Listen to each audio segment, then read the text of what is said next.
So with the high utility bills, you might be trying to find ways to save even $1 or $2. So this is a circulator GRUNDFOS, and this one is 1558. This is the model, and it has a 3-speed pump. Some of these GRUNDFOS, they have automatic speed. This one has 3, and this is low, medium, and high. And the difference between low and high is about 17 watts. So you can save 17 watts if you run it on low. Note, if you first have this pump installed, they probably want you to run it at high so you can purge all the air out from your system. But once you got it running, and if you're satisfied with the heat coming out from your radiators, then you can, if you want to save some money, run it on low. Also, there are a lot of videos on how to fix the GRUNDFOS circulator pump when it doesn't run, and usually it involves removing this part here and physically turn the pump inside the circulating part.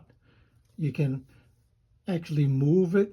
If it is rusted up, you can move it and the pump will work again.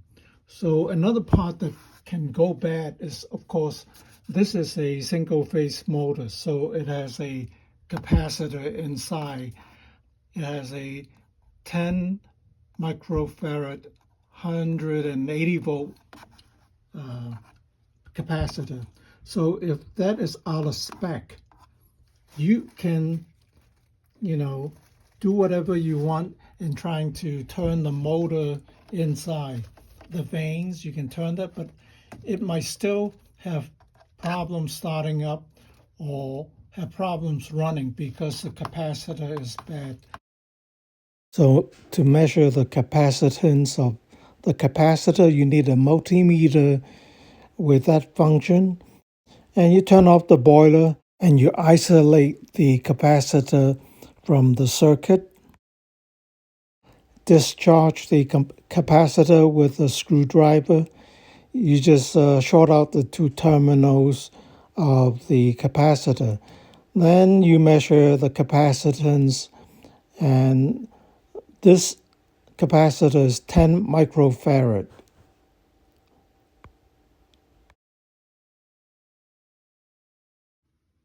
So turn your multimeter to the capacitor testing function, and you put your probes on the terminals and wait for it to charge up the capacitor. For this capacitor, this is a garage door opener. It's 55, so you see 57 microfarad, so that's good. For the circulator pump, is for the 15-58 model, the capacitor is 10 microfarad. So you can buy individual parts to fix your pump, or you can buy the whole pump at a supply house. So fixing the pump will make your system work again.